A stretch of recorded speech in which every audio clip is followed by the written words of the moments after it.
Well, I'm Mrs. Voorhees, an old friend of the Christies.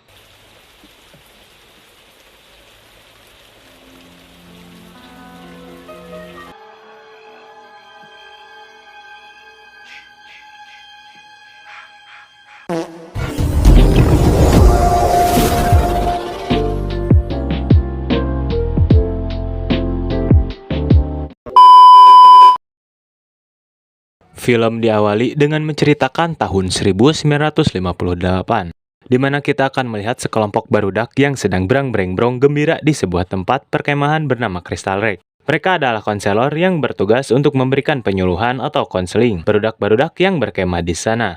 Mereka berdua pergi dari sana karena sudah tidak tahan untuk bercocok tanam. Mereka berdua masuk ke dalam pondok dan bersiap melakukan ngencrot. Chan Ge asup, mereka dikejutkan dengan kedatangan seseorang tanpa mengucapkan satu kata pun. We weren't doing anything, we were just messing up.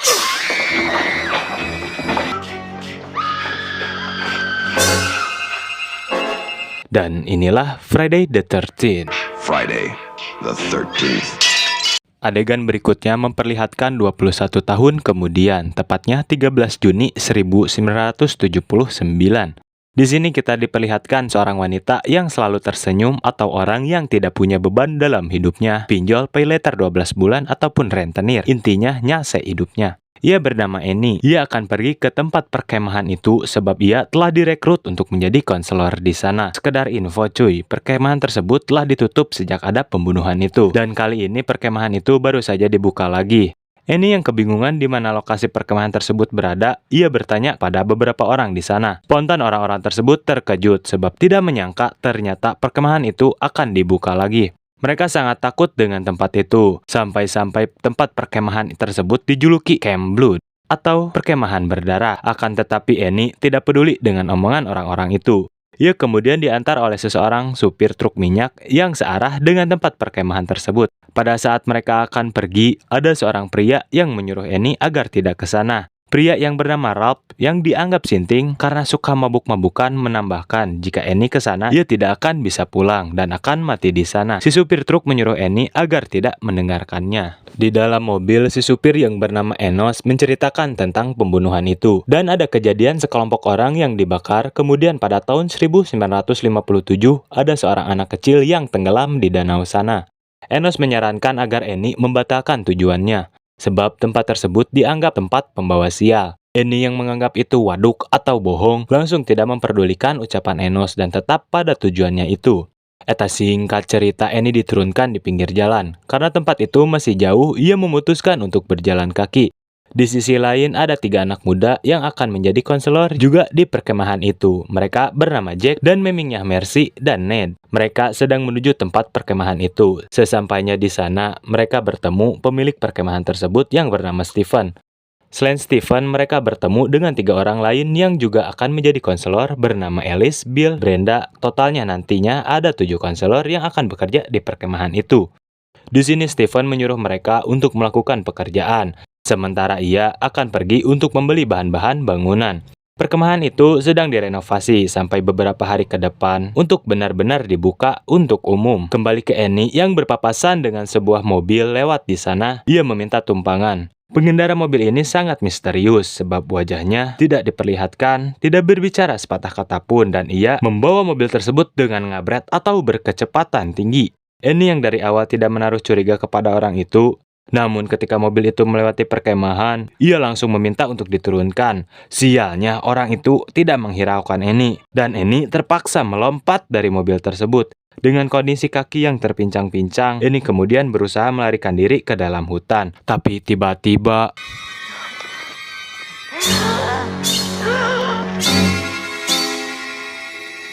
entah siapa yang membunuh Annie, tapi yang pasti psikopat itu adalah orang yang membunuh sepasang kekasih yang kita lihat di awal film tadi. Di sisi lain kita diperlihatkan keceriaan para konselor yang sedang di danau dengan penuh kesenangan. Mereka tidak sadar jika si psikopat memantaunya dari dalam hutan dan mungkin mereka akan menjadi korban selanjutnya. Setelah itu mereka didatangi seorang polisi yang sedang mencari Ralph. Saat polisi itu pergi, ternyata Ralph berada di salah satu pondok. Ia kembali mengatakan jika mereka tidak pergi, mereka akan mati dibunuh. I got to warn you. You're doomed to stay. Setelah itu kita akan melihat Jack dan Mercy yang sedang cipokan di pinggir danau. Dari kejauhan Ned melihat mereka dengan rasa sirik, sebab ia selama hidup belum pernah sama sekali silisun. Tiba-tiba ia melihat seseorang yang masuk ke dalam pondok. Spontan ia pun mengikutinya. Di waktu yang bersamaan, Jack dan Mercy berada di dekat pondok tersebut. Mereka kemudian masuk ke dalam pondok karena tiba-tiba turun hujan yang lebat. Karena seperti biasa, kelamaan cipokan akan membuat nafsu seseorang meningkat alias engas. Jack membawa Mercy ke tempat tidur dan terjadilah pengencrotan yang sangat ngona. Kamera yang awalnya menyorot adegan si Jack dan Mercy, tiba-tiba mereka menyorot ke atas dan ternyata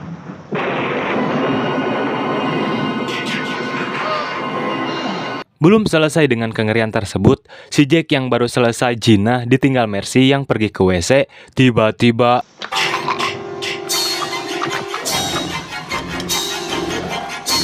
Mercy yang sedang di toilet mengalami nasib yang sama.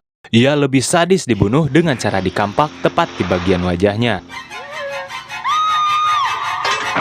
Sampai di sini belum diketahui siapa psikopat tersebut dan apa alasannya menghabisi orang-orang di perkemahan itu. Adegan berpindah kepada Bill, Alice, dan juga Brenda yang sedang bermain monopoli tanpa mengetahui ketiga konselor lainnya telah meninggal. Karena cuaca semakin mengkhawatirkan, Brenda pergi ke pondoknya untuk menutup jendelanya. Di sini terdapat banyak pondok, di antaranya pondok utama untuk berkumpul konselor, pondok untuk tidur, dan pondok anak-anak yang ingin berkemah di sana. Sesampainya di pondok, Brenda mendengar suara yang meminta tolong yang berasal dari lapangan panah. Tanpa memperdulikan hujan yang begitu deras, ia pergi ke sana tetapi ia tidak menemui siapapun di sana. Ternyata itu hanya suara rekaman yang diputar oleh psikopat untuk memancing Brenda ke sana. Ia menjadi korban selanjutnya yang tetapi tidak diperlihatkan dengan cara apa ia dihabisi.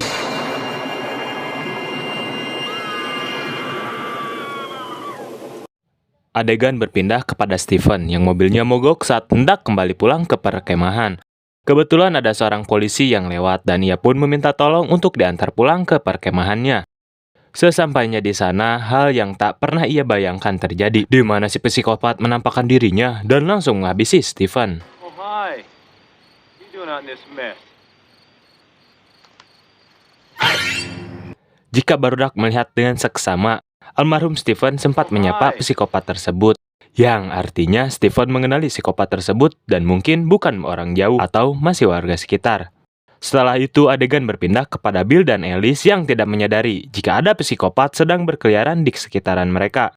Di sini mereka menyadari sebab teman-temannya tidak ada, dan Alice juga sempat mendengar suara teriakan dari luar. Mereka mengecek ke pondok perempuan dan benar saja mereka tidak menemukan siapapun di sana. Mereka hanya menemukan sebuah kapak yang berlumuran darah. Yang sebelumnya kita lihat kapak tersebut digunakan si psikopat untuk menghabisi Mercy.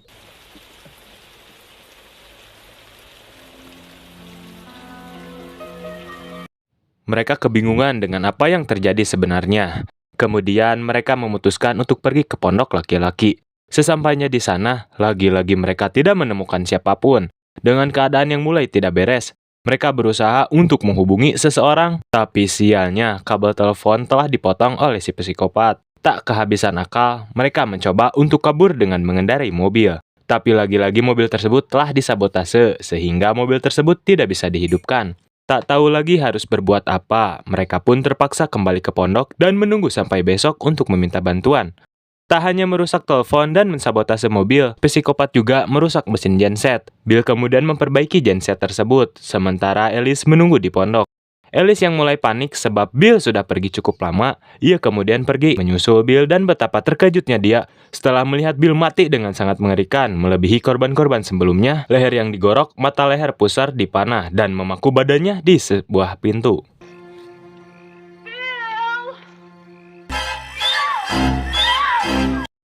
Alice yang tak menyangka Bill telah tewas, dengan perasaan panik, ia berteriak sekencang-kencangnya dan berlari kembali ke pondok. Ia menghalangi pintu dengan berbagai barang yang berada di pondok agar tidak ada yang bisa masuk ke sana. Tapi tanpa disadarinya, ada sesuatu masuk melalui jendela dan ternyata itu adalah jasad dari almarhum Brenda. What am I gonna do? Sontak Alice yang ketakutan keluar pondok. Saat di luar, Alice melihat ada sebuah mobil lalu memberhentikannya. Orang yang berada di dalam mobil tersebut bernama Pamela. Alice memberitahu Pamela jika teman-temannya telah dibunuh dan ia meminta agar dirinya dibawa pergi. Karena tak percaya, Pamela masuk ke dalam pondok itu dan terkejutnya ia saat melihat jasad Brenda. Oh my lord. So young. Pamela mengatakan seharusnya tempat tersebut ditutup sebab banyak masalah yang terjadi di sana. Ia kemudian menceritakan tentang bocil tenggelam yang diceritakan sama seperti Enos. Dan bocil tersebut bernama Jason dan anak tersebut adalah anaknya Pamela. Saat dulu, Pamela bekerja sebagai koki di perkemahan tersebut dan menyuruh 2 konselor untuk menjaga Jason. Jason memiliki fisik berbeda dengan manusia lainnya akibat kelainan wajah yang dideritanya atau bahasa ilmiahnya hidrosefalus. Dan ia juga mengalami cacat mental. Karena hal itu, Pamela melarang Jason untuk bermain dengan anak-anak yang berkemah di sana. Walaupun kondisi fisik yang berbeda, Jason adalah anak yang patuh, sebab itulah ia sangat menyayangi Jason.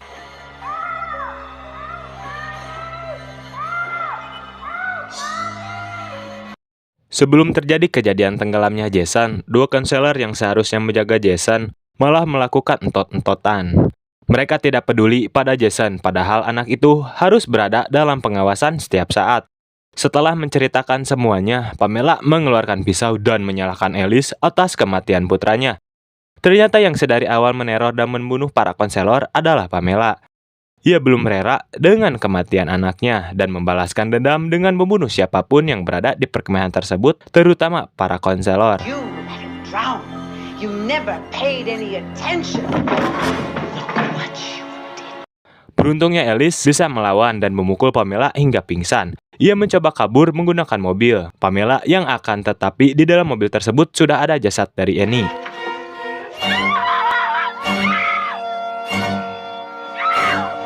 Selain mayatnya Annie, Alice juga melihat mayat Stephen yang digantung terbalik di atas pohon. Alice kemudian melarikan diri ke dalam gudang dan berhasil ditemukan oleh Pamela yang sudah tersadar dari pingsannya. Mereka kemudian saling memukul dan beruntungnya lagi-lagi dimenangkan oleh Alice.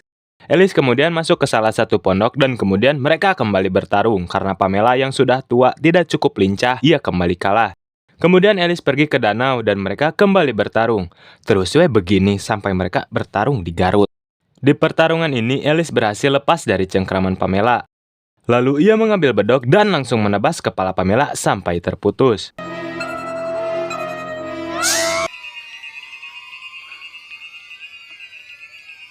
Setelah berhasil membunuh si Pamela, Alice menaiki perahu hingga ia tertidur dan terbangun di keesokan harinya di tengah-tengah danau. Kebetulan ada polisi di tepi danau tersebut yang bermaksud untuk menyelamatkannya. Dengan hati yang senang, ia berpikir jika dirinya sudah selamat. Tapi tiba-tiba...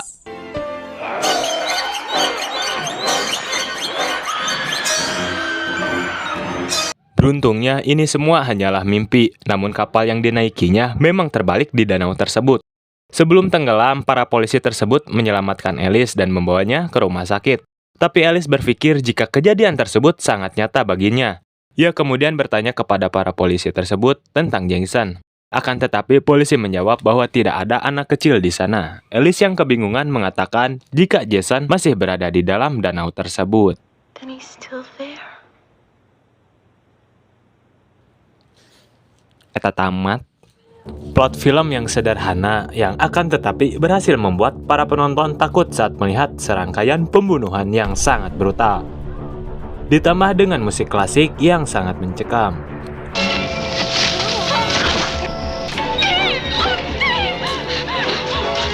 Terima kasih barudak yang telah menonton alur cerita film kali ini. Secepatnya saya akan mengupload film keduanya. Saya si Obet Serodot Gaplok di Soledat Hudang Deidar Derdor mengucapkan terima kasih. Bye. Eta sika.